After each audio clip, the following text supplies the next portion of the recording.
Welcome to मैकजोना। इस video में हम डिस्कस करेंगे कार्नाट साइकिल क्या होता है, ये आखिर क्यों डिज़ाइन किया गया और ये कैसे काम करता है। तो चलिए शुरू करते हैं कि आखिर कार्नाट साइकिल होता क्या है। कार्नाट एक बंदे का नाम है जिसने ये साइकिल डिज़ाइन किया। साइकिल किसी भी ऐसी चीज़ को कहते हैं जो बार बार अपने आप रिपीट करती है। मिसाल के तौर पर वाटर फाउंटेन में पानी पूल में इकट्ठा होता है, पंप और नोजल्स के थ्रू होता हुआ ऊपर जाता है और वापस पूल में आ जाता है। इस तरह ये बार बार अपने आप को रिपीट करता रहता है। अब हम डिस्कस करते हैं कि ये कार्नाट साइकिल डिज़ाइन क्यों किया गया। फ्रेंच रेवोल्यूशन के बाद फ्रांस के हालात काफ़ी ख़राब थे। ये चीज़ फ्रेंच इंजीनियर कार्नाट को बहुत ज़्यादा डिस्टर्ब करती थी। टेक्नोलॉजी वाइज ये स्टीम इंजन्स का ज़माना था। स्टीम इंजन इंडस्ट्री और डेली लाइफ में हर जगह छाए हुए थे। बरतानिया के लोग उस दौर में बहुत अच्छा परफॉर्म कर रहे थे। कार्नाट ने फ्रांस के ख़राब हालत पर बहुत ज़्यादा सोचा और वो वजह ढूंढने की कोशिश की कि फ़्रांस के हालात आखिर इतने ख़राब क्यों हैं। तो काफ़ी सोचने के बाद वो इस नतीजे पर पहुंचा कि फ़्रांस के ख़राब हालात की वजह फ्रेंच स्टीम इंजन्स की पुअर परफॉर्मेंस है। तो उसने स्टीम इंजन्स की एफिशिएंसी पर काम करने का सोचा और काफ़ी गौर व फिक्र के बाद उसने अपना आइडिया अपनी book reflection on the motive power of fire में बयान किया। ये 19वीं सदी के शुरू का ज़माना था। उस दौर में अमूमन लोग इंजन की एफिशिएंसी बढ़ाने के लिए डिज़ाइन ऑफ इंजन, उसके अलावा कि इंजन में कौन सा वर्किंग फ्लूइड यूज़ किया जाए, उसके अलावा इंजन में वर्किंग पार्ट्स में क्या चेंजेस किए जाएं, या स्टीम इंजन में एक्सपेंशन और कंप्रेशन को किस तरह कंट्रोल किया जाए कि इंजन की एफिशिएंसी बढ़ा दी जाए। लेकिन कार्नाट बिल्कुल एक नई सिमत में चला, एक मुख्तलिफ सिमत में चला। कार्नाट ने प्रोसेस के ऊपर अपनी R&D शुरू की। उसने वो फैक्टर ढूंढने की कोशिश की, उसने वो बेसिक पैरामीटर ढूंढने की कोशिश की जिसके ऊपर कार्नाट इंजन की एफिशिएंसी डिपेंड करेगी। तो कार्नाट ने काफ़ी R&D के बाद, काफ़ी रिसर्च के बाद ये नतीजा अखज़ किया कि जिस तरह वाटर टरबाइन के केस में पानी ऊंचाई से गिरता है और नीचे आते हुए वाटर टरबाइन के ब्लेड्स को घुमाता है और पावर प्रोड्यूस होती है, और इस केस में टरबाइन से पैदा होने वाली पावर सिर्फ और सिर्फ हाइट का डिफरेंस होती है कि पानी जितनी ऊंचाई से गिरेगा उतनी ज़्यादा पावर प्रोड्यूस होगी।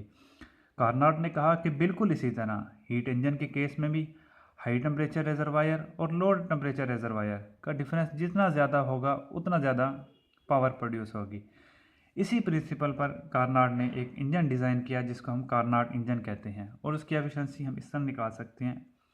Efficiency of Carnot cycle is equal to 1 minus temperature of cold reservoir, जो कि अमूमन एटमॉस्फेरिक टेम्परेचर होता है, और टेम्परेचर ऑफ हॉट रिजर्वायर। अब ये कार्नाट इंजन किस तरह काम करता है ये हम डिस्कस करते हैं। कार्नाट इंजन जो है, कार्नाट ने अपना इंजन पिस्टन सिलेंडर डिवाइस की मदद से एक्सप्लेन किया।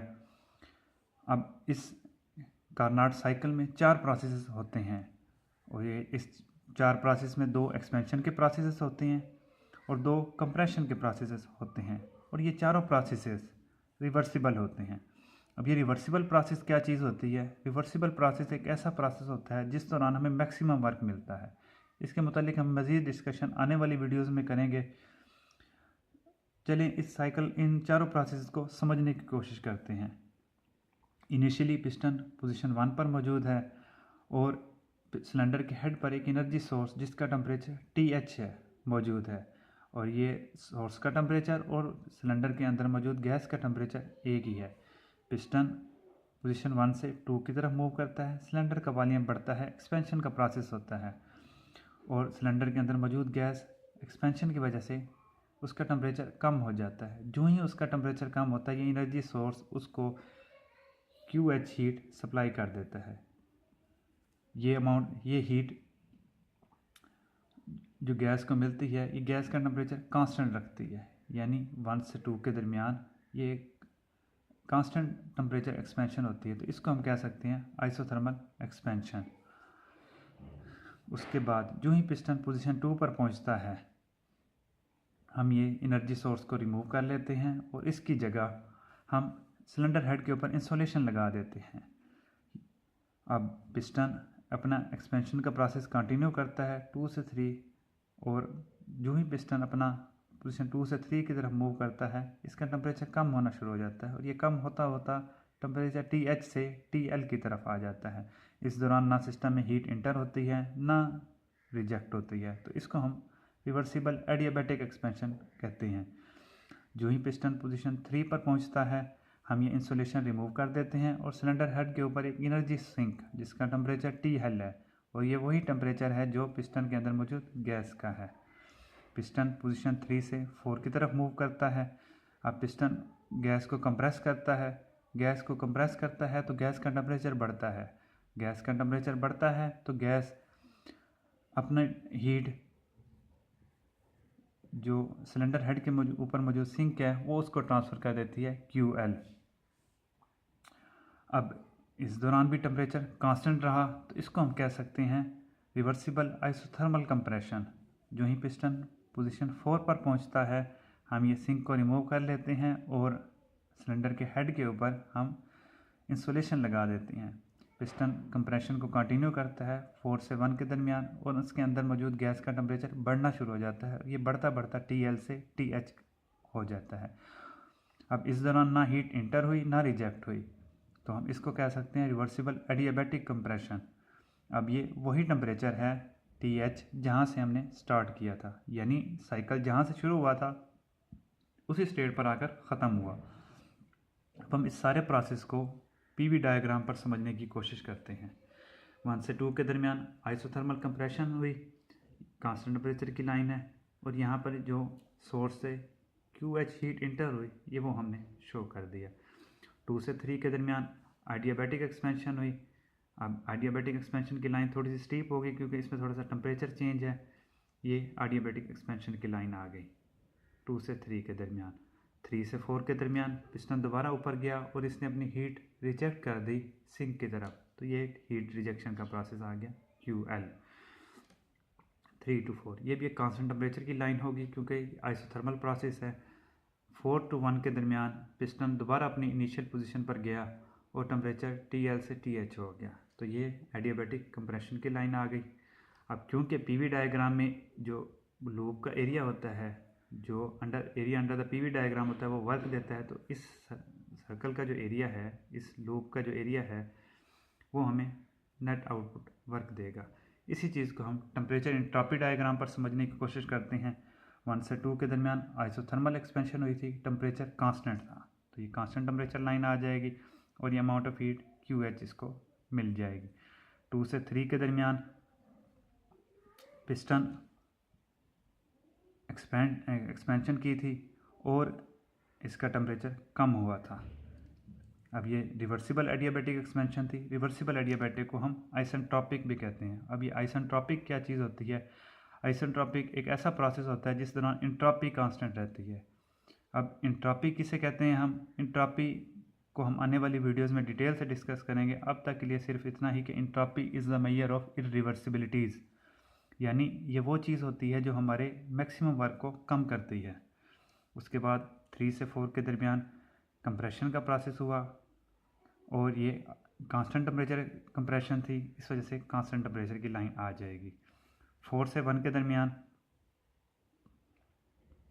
पिस्टन अपना कंप्रेशन का प्रोसेस कंटिन्यू करता है और ये रिवर्सिबल एडियाबैटिक होता है, यानी इसको हम आइसेंट्रोपिक कंप्रेशन प्रोसेस कहते हैं और इस दौरान टेम्परेचर इंक्रीज करता है TL से TH। अब area under the TS diagram हमें क्या रिप्रेजेंट करता है? वो हमें हीट बताता है या नेटवर्क बताता है। इसको हम कंफर्म कर सकते हैं, टेम्परेचर का यूनिट केल्विन है और इसका यूनिट है किलो जूल पर kg केल्विन। इसको आप मल्टीप्लाई करेंगे तो हमें हीट के बारे में इंफॉर्मेशन देता है। अब ये एरिया अंडर द QH, ये वाला जो 1 से 2 का प्रोसेस है, क्योंकि इस लाइन के नीचे कोई एरिया नहीं होगा, ये एक स्ट्रेट लाइन है, ये कोई एरिया नहीं बनाएगी। अब 1 से 2 के दरमियान ये जो हीट एडिशन का प्रोसेस है, इसको होगा ये सारा प्रोसेस जो है ये वाला यहाँ तक, ये वाला सारा प्रोसेस ये QH है और ये वाला TS डायग्राम के ऊपर ये QL को रिप्रेजेंट करेगा। अब इन दोनों का जो डिफरेंस होगा वो हमें नेटवर्क होगा जो हमें कार्नोट इंजन से मिलेगा। यानी इस टोटल प्रोसेस में से आप ये माइनस कर देंगे तो हमारे पास जो बचेगा वो ये वाला होगा, वो ये वर्क नेट को रिप्रेजेंट करेगा। और सबसे ज़रूरी चीज़ मैकजोना के दोस्तों, कार्नाट साइकिल एक आइडियल साइकिल है। आइडियल साइकिल एक ऐसी चीज़ होती है, आइडियल हम उसे कहते हैं जो सबसे बेहतरीन होता है, उस जैसा कोई नहीं होता, यानी वो परफेक्ट साइकिल होता है। लेकिन ये हकीकत में एग्जिस्ट नहीं करता। तो अब सवाल पैदा होता है कि जब ये एग्जिस्ट ही नहीं करता तो हम इसको क्यों पढ़ रहे हैं।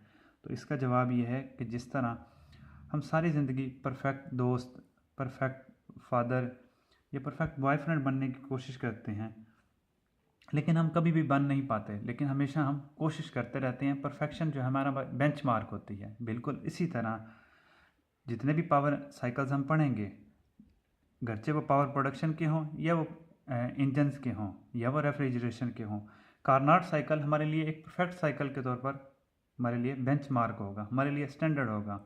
हम तमाम साइकिल्स को इसकी एफिशिएंसी के मुताबिक लाने की कोशिश करेंगे, क्योंकि इसकी एफिशिएंसी सबसे ज़्यादा है साइकिल की। उम्मीद करता हूँ ये आपको साइकिल समझ आ गया होगा। इससे रिलेटेड एक प्रॉब्लम करते हैं।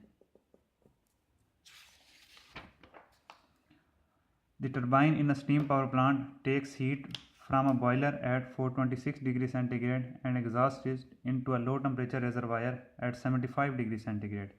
What is the maximum possible efficiency? यहाँ पे टर्बाइन जो है ये हमारा कार्नाट इंजन है। इसी की मैं स्कीमेटिक डायग्राम करता हूँ। हाई टेम्परेचर रेजरवायर जो है मेरे पास यहाँ पर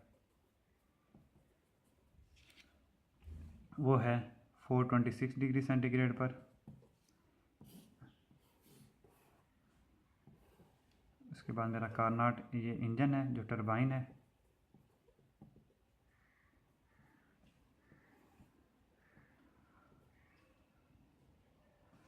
ये मेरा लो टेम्परेचर रेजरवायर है।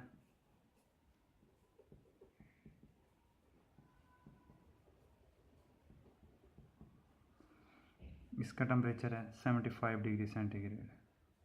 और ये मेरा टर्बाइन जो है ये वर्क प्रोड्यूसिंग डिवाइस होगा। तो मेरे पास हाई टेम्परेचर रेजरवायर है 426 डिग्री सेंटीग्रेड पर, और लो टेम्परेचर रेजरवायर जो है वो है 75 डिग्री सेंटीग्रेड पर। इसको मैं अब कार्नाट साइकिल में हम जो टेम्परेचर यूज़ करते हैं वो केल्विन में यूज़ करते हैं। तो ये आप कन्वर्ट करना मत भूलिएगा कि जब भी कार्नाट साइकिल की एफिशिएंसी निकालनी है temperature must be in kelvin. तो मैं इसको केल्विन में कन्वर्ट करूँगा। 476 + 273 ये आ जाएगा 699 केल्विन। और इसको मैं कन्वर्ट करूँगा केल्विन में 273 ऐड करके, तो ये आ जाएगा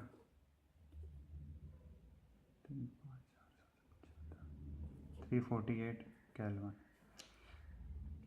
कार्नाट की एफिशिएंसी निकालने का फार्मूला है 1 - TL / TH। 348 / 699, तो ये आ जाएगा 0.502। इसको मैं अगर परसेंटेज में कन्वर्ट करूँ तो ये आ जाएगा 50.2%। तो ये जो है ये एफिशिएंसी मैक्सिमम एफिशिएंसी होगी जो मुझे इस साइकिल से मिल सकती है। इससे कम ये मैक्सिमम एफिशिएंसी होगी। इससे ज़्यादा एफिशिएंसी मैं किसी सूरत भी नहीं ले सकता। ये एफिशिएंसी मेरे लिए एक स्टैंडर्ड के तौर पर, एक बेंचमार्क के तौर पर काम करेगी, और हम सारे साइकिल्स की एफिशिएंसी इसके बराबर लाने की कोशिश करेंगे। ये हमारे लिए एक स्टैंडर्ड साइकिल के तौर पर, स्टैंडर्ड एफिशिएंसी के तौर पर काम करेगा।